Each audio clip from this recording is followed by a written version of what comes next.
I think most of the people watching this video would be familiar that fasting is in the Bible. For example, in Matthew 4 and Luke 4, it says Jesus fasted 40 days and 40 nights. But now let's talk about how he quoted scripture to the devil. So we know it's there, we sort of pass over it. But it's a very important teaching in scripture. It's a very important spiritual discipline. Not in the sense that it's a mechanistic way of getting our prayers answered. That if you will fast, that guarantees that God will answer. That's a theology of works there. And even though our fasting doesn't manipulate God, let's be reminded fasting is God's idea. The most important thing about fasting, when you actually try it, is to realize that fasting is to be done for a purpose, a God-centered, biblical purpose. Otherwise, it becomes a miserable, self-centered experience. So many people say, well, I've heard about fasting, so I decided to try it. And boy, I was so hungry, and all I could think about was growling of my stomach. And I thought, well, if I ever get through this, I'll never do this again. So they finish, in their whole time, whenever they're hungry, they think, man, how much longer till this is over? Their whole thought is, how long till it's over?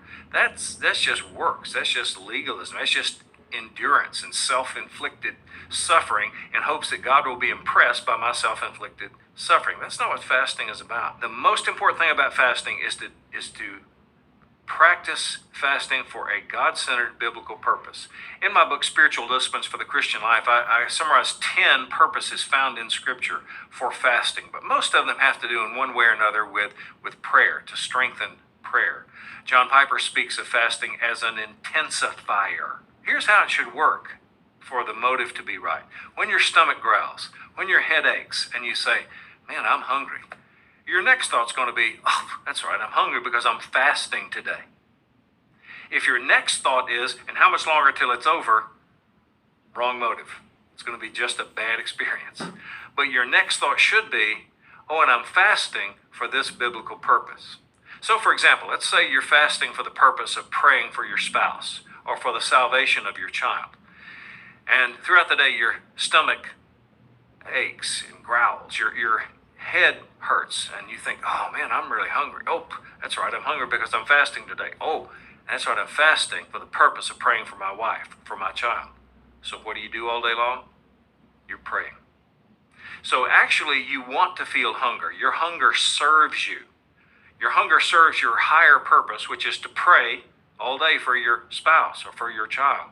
So that's why hunger is a good thing when it comes to fasting, because the goal is not to feel hungry. The goal is not to suffer and think that God will be impressed by your suffering. The hunger serves your higher purpose, which is to pray for your spouse, to pray for your child, or whatever it might be. So I think most people have a fear of fasting. Of all the spiritual disciplines, it's the one we feel in our bodies. And it's an uncomfortable feeling. No one likes to feel hungry. But when you remember that your hunger serves you, I mean, is there never a time you want a prayer answered more than you want lunch? Is there never a time you want someone to be saved more than you want a Big Mac? Well, that's where fasting comes in. When you say, I want this so much, I want to pray about this all day. And I'm going to fast as a reminder, to use that hunger as a reminder for this all day long. Some people say, I would like to serve others more. I would like to have more money to give. That's where fasting can come in. Don't have lunch. Use your lunch hour to serve someone. Use your lunch money to give. So we dare not miss the many benefits there are of fasting. Don't be afraid of fasting. Now, I think it's important to add this feature because I see this a lot with my students. When I talk about fasting, a lot of people, in fact, will rule themselves out because they're diabetic, or maybe they're pregnant, or they have migraines if they fast. Well, certainly we would not want to be asking anyone to do anything that would cause any harm to themselves or certainly to their unborn child. But in the Bible, Daniel, you'll remember, in the first chapter, and his 10 friends had only vegetables to eat for a period of time and water to drink instead of the food that was offered to them. And so historically, we've looked at that as a partial fast.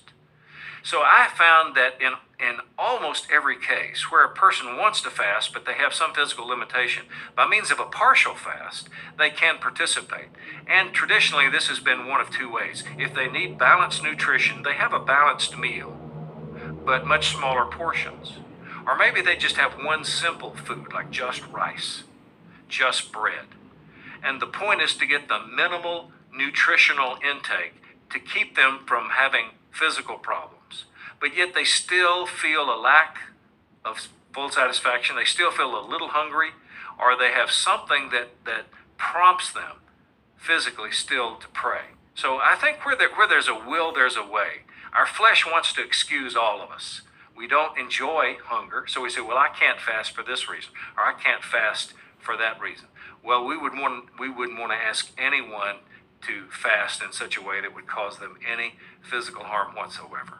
However, where there's a will, there's a way. So it may be through a limited meal that we'd call a partial fast, but usually where people want to do this, they can find a way to do this. And I hope those who are watching this video, if they've never done that before, will give it a try. You know, one meal can be a fast. It doesn't have to be 24 hours. Anyone planning on a longer fast of 3 days or more maybe should get some medical advice before they do that. But even one meal for spiritual purposes can be a biblical fast.